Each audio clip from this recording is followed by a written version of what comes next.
জয়পাড়া নামক গ্রামের এসপি বাড়ির সামনে সে রাস্তায় যেখানে একটা কলভার্ট আছে আর তার ঠিক পাশে একটা বড় ঝোপ আছে।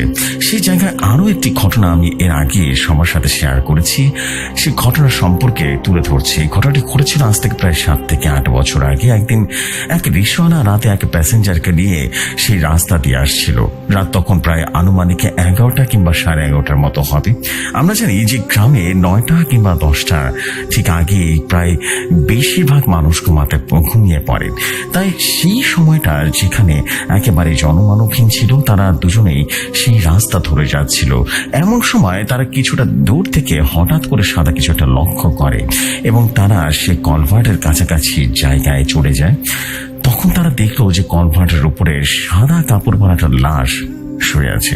এরপর তারা দুজনে রিক্সা থেকে নেমে লাশটির কাছে চলে যায়। তারা বেশ অবাক হয়ে গেল, এত রাতে এখানে একটা লাশ কে রেখে গেল। এই লোকটি রিক্সাওয়ালাকে বলল, কেউ হয়তো লাশটিকে এখানে ফেলে রেখে গেছে, চলো আমরা লাশটিকে নিয়ে দাফনের ব্যবস্থা করি। কিন্তু রিক্সাওয়ালা এতে আপত্তি জানালো। সে লোকটিকে বলল, আমাকে আমার ভাড়া দিয়ে দিন, আমি এসব লাশ নিয়ে যেতে পারবো না। লোকটি বলল, ঠিক আছে, তোমাকে ভাড়া 100 টাকা দিয়ে দিব। এই কথা শুনে রিক্সাওয়ালা লাশটি নিতে রাজি হয়ে যায়। তবে রিক্সাওয়ালা লোকটিকে শর্ত দেয়, লাশটি আপনাকেই তুলতে হবে। লোকটি বলল, ঠিক আছে, তবে তাই হবে। তারপর লোকটি লাশের কাছে গিয়ে মুখের কাপড় তুলতে দেখতে পায় লাশটির চোখ খোলা অবস্থায় তাকিয়ে আছে। হঠাৎ কেউ চোখ খোলা অবস্থায় মারা গেলে কেমনটা হয় ঠিক যেমনটা। এতে করে সে একটু ভয় পেয়ে যায়। এরপর সে লাশটির গায়ে কাপড়ের কিছু অংশ সরাতে দেখতে পায় লাশটির শরীরের পশমগুলো বেশ বড় বড়, যা কোনো সাধারণ মানুষ থেকে একেবারেই আলাদা। অর্থাৎ পশমগুলো ছিল ঠিক ভেড়ার শরীরের পশমের মতো। এটা দেখে লোকটি চিৎকার দিয়ে ওখানে অজ্ঞান হয়ে যায়। আর সেই রিক্সাওয়ালা এক চিৎকার দিয়ে সেখান থেকে দৌড়ে চলে যায় আর এক বাড়ির সামনে গিয়ে পড়ে। তার কথা শুনে লোকজন সেখানে যায়, কিন্তু অনেক খোঁজাখুঁজি করার পরেও সেখানে কোনো লাশ পাওয়া যায়নি। এমনকি সেই লোকটিকেও সেখানে আর পাওয়া গেল না। পরদিন সকালে সে কলভার্টের নিচে লোকটির লাশ পাওয়া যায়, কাঁদায় অর্ধেক গাড়া অবস্থায়। যে এটাই ছিল ঘটনা। ভালো লাগলে পড়ে শোনাবেন। Well, thank you very much. Story was very common. স্টোরিটা বহুত পুরনো এবং বহুত কমন একটা স্টোরি, বাট আপনি পাঠিয়েছেন, আপনার সম্মান রক্ষার্থে স্টোরিটা শেয়ার করে দিলাম। আহা দাদি ভাই, চলে যাই আমরা পরবর্তী ঘটনায়।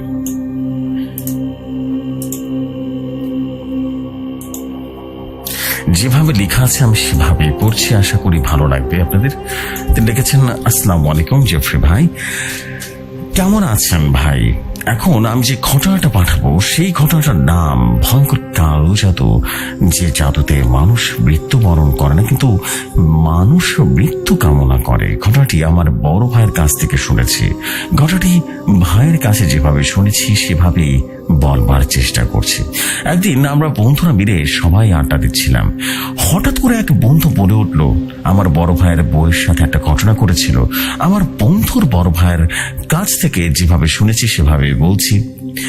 আমি বিয়ে করেছি 5 বছর হয়েছে। আমাদের সংসার ভাবেই কাটছিল।